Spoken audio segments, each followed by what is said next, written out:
To be frank, we would prefer if Jason and Jennifer did not attend the wedding. This isn't just my decision, but also that of Jennifer's father, the head of the Smith family. I was shocked more than angry. In this modern age, can people really be this blatant? Do they just not want a broke part-timer like me to attend? The woman made it clear, as if saying she didn't want to argue. Awakened by the uncomfortable sensation of sweat on my forehead and the chirping of cicadas, it seemed I fell asleep again while I get on my phone after waking up in the morning. I haven't eaten anything since morning, and feeling hungry, I decided to go my favorite local diner. While slowly changing into a t-shirt, I grimaced from the pain in my shoulder. It was a regular occurrence, but perhaps due to the season, the pain seemed more intense on this hot summer day. Upon reaching the diner, I ordered a large-size hamburger and half-serving of French fries. You eat like a champion. Being able to eat is important for an athlete. My dad always had a big smile on his face, watching 15-year-old me eating greedily food enough for three. Pain. A sharp metallic sound, followed by cheers, echoed in the diner. The owner, his wife, and the customers, everyone turned their attention to the TV. I wasn't interested, but I also instinctively looked. The screen displayed a buzz-cut hair man with a tan face, whose white teeth contrasted starkly, raising his fist in victory. That smile cast a deeper shadow on the frustration I've carried for 13 years. Unable to sit still, I got up to leave. I inadvertently grabbed the change the elderly owner handed me a bit roughly. Seeing the sadness in his eyes, I was consumed by self-loathing. Sorry, it was delicious, I'll be back, I thought to myself as I left. The mound at Yankee Stadium, which I had imagined countless times. I should have been the one standing there. Even after 13 years, I'm unsure if the choice I made that day was right. I was a prodigious baseball player. A pitcher. I was unbeatable in my elementary and even middle school days. At 15, my height was 6'1", a left-handed, and could throw up to 90 miles per hour. It was a given that we won the National Junior High Championship, and when we achieved a no-hitter with 15 strikeouts in the finals, the media hailed me as a talent who could thrive in the major leagues right now. Coaches from powerhouse schools in places like Chicago and Boston kept visiting my home in New York, urging me to enroll in their schools. I decided to attend a prestigious private school in Chicago that had won the National High School Baseball Championship the previous year. I believed it to be the fastest way to be the major leagues.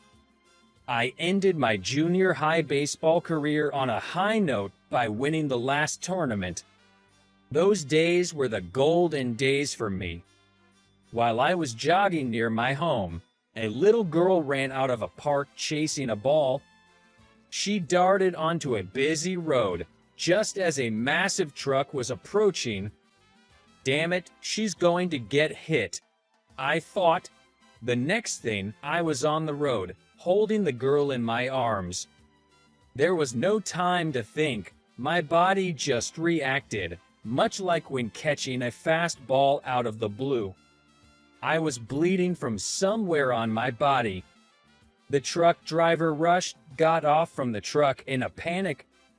The girl, probably overwhelmed by the situation, ran off with a terrified look on her face. The fact she could run meant she was okay, and I was relieved. Yet, I couldn't move an inch due to the excruciating pain. The doctor's diagnosis was brutal. laying out several X-ray images that have patches of stark white. He simply said, "Jake has severely injured his left shoulder. Chances are he'll never be able to play baseball again." He also recommended rehabilitation to regain mobility and resume everyday life.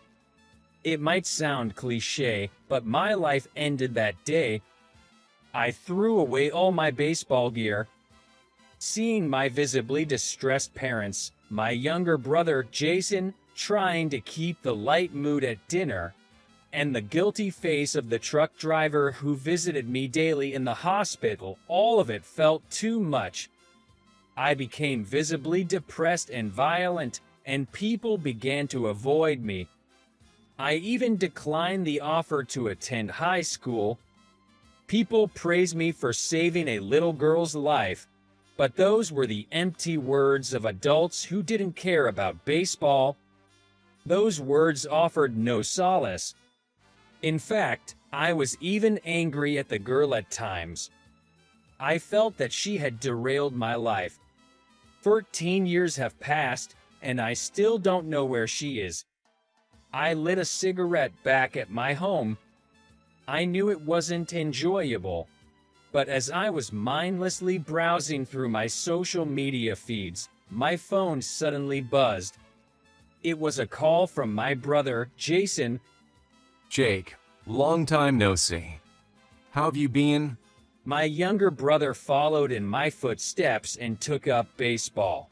While he didn't have my natural talent, he grew to become the captain of his team at Yale University. Now, he's a high-flying executive at a renowned real estate company in Manhattan. From what I've heard, he's planning to marry a colleague from the same company. She's a sophisticated lady, a graduate from a prestigious women's college in the city. Her last name is Winchester, which sounds quite distinguished. All things considered, bro, you should come to the wedding. Dad and Mom would be thrilled. Is that really the case? I left home at 20 and haven't been back since. I never even gave my parents my contact details. I deeply resented them, as they never hid the pain and suffering of their son going off the rails, on whom they had so many hopes. Now, a bit more mature, I sometimes think maybe it was unavoidable, but back then, all we did was throw negative feelings at each other. Well, maybe I should go. It's my brother's big day. I'd be lying if I said I wasn't hesitant. On one hand, a Yale graduate, excelling both academically and athletically, a true elite. On the other, a worker with just a high school diploma, working part-time worker. Just a 30-something who was once able to throw a baseball at 90 miles per hour, and is now in poor health. I knew I'd feel miserable, but I psyched myself up and decided to attend. From that day on, each day became a bit brighter. With the wedding 2 months away, I decided to at least get in shape, so I started dieting and working out. I visited a barber and got a clean haircut. Somehow, I feel like my complexion improved. The only thing I couldn't give up was my favorite large-size hamburger, so I settled for getting the medium size instead of the large. It was a day about a month before the wedding. After got back to home from a run, I noticed a missed call from an unknown number. Hello. When I tried calling back, it was an unfamiliar middle-aged woman's voice. Nice to meet you. My name is Deborah. I'm the mother of Jennifer, who's Mr. Jason's wife. I was taken aback by it all. Wait, how does she know my phone number? Did Jason tell her? Nah, he's not the kind of guy to give out someone's phone number without their permission. I apologize for the sudden call. I used some connections to get your phone number. I've also looked into your background and currently stuff. I've heard that in the Winchester family, they thoroughly investigate potential spouses to make sure there are no criminals or individuals who could be detrimental in business. And she said this in the most gentle manner. Regarding some antisocial behavior during your teenage years. And, if you don't mind my asking, is it true that you're currently not employed? Well, yes. Thank you for your response. To be frank, we would prefer if you refrain from attending Mr. Jason and Jennifer's wedding. We place a great deal of importance on the education and work history of those associated with our family, especially when it comes to marriage. We might overlook the reckless actions you took in your teens, but based on your work history and financial status up to now, we feel you might not be suitable to attend our wedding. This isn't just my opinion, but also that of Jennifer's father. In other words, the head of the Winchester family. Before I could get angry, I was just dumbfounded. How can someone be so blatantly insensitive in these days? Are you saying that broke folks with just a high school diploma, working odd jobs, shouldn't come? To put it bluntly, yes, that's what I'm saying. But since I'm asking a favor from you, I will provide a proper compensation. How does $10,000 sound? The woman, seemingly not wanting to bother with an argument, plainly said, "If you're going to say something that difficult, at least make it sound like it's hard for you to say." I couldn't help but feel upset. All right, I get it. I won't go. Honestly, I've always felt like I'm the type of guy who's better off not being around. I don't want to see y'all looking at me with disdain. Just make sure to give my brother Jason a reasonable excuse for my absence. And I don't need any money. I'm not that desperate. And I added my concern. Promise me you won't do anything to my brother feel sad. All right, I honestly couldn't care less about what happens to the likes of y'all. But my brother, he's one of a kind, just a fantastic person. I don't want him getting hurt. Understood. Indeed. When it comes to Mr. Jason, his education and income are top-notch. We weren't discussing that. We're talking about character here.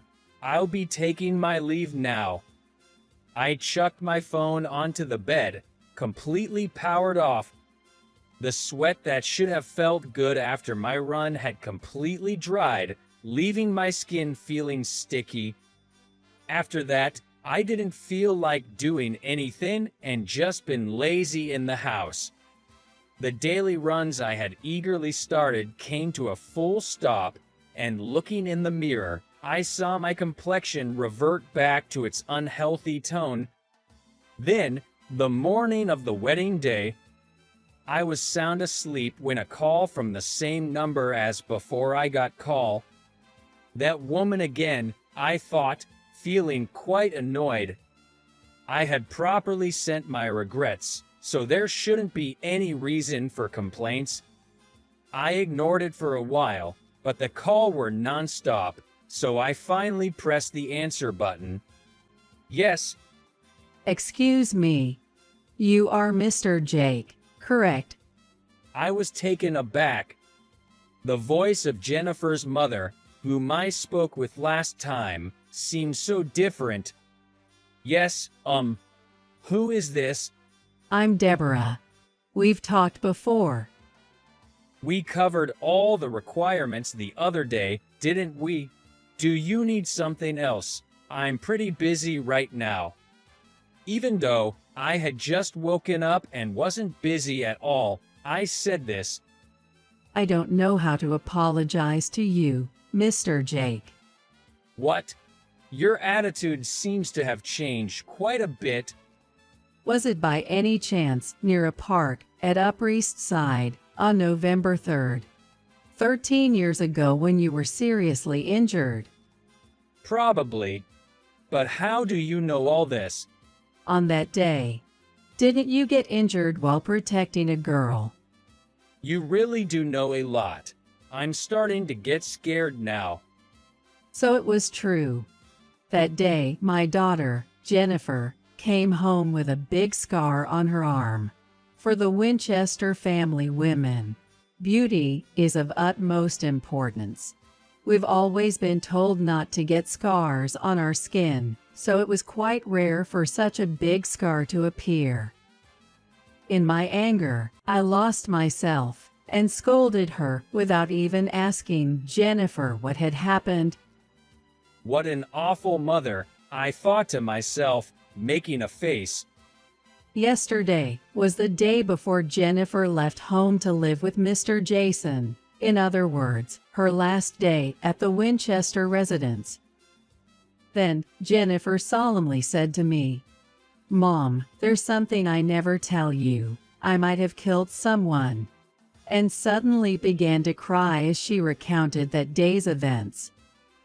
I could feel my heart racing. No way. According to her, after hearing Jennifer's confession, she immediately looked up teenage males who had been taken by ambulance to the hospital due to a traffic accident near that park on the Upper East Side around that time. Then my name came up. I sincerely apologize for our past rudeness.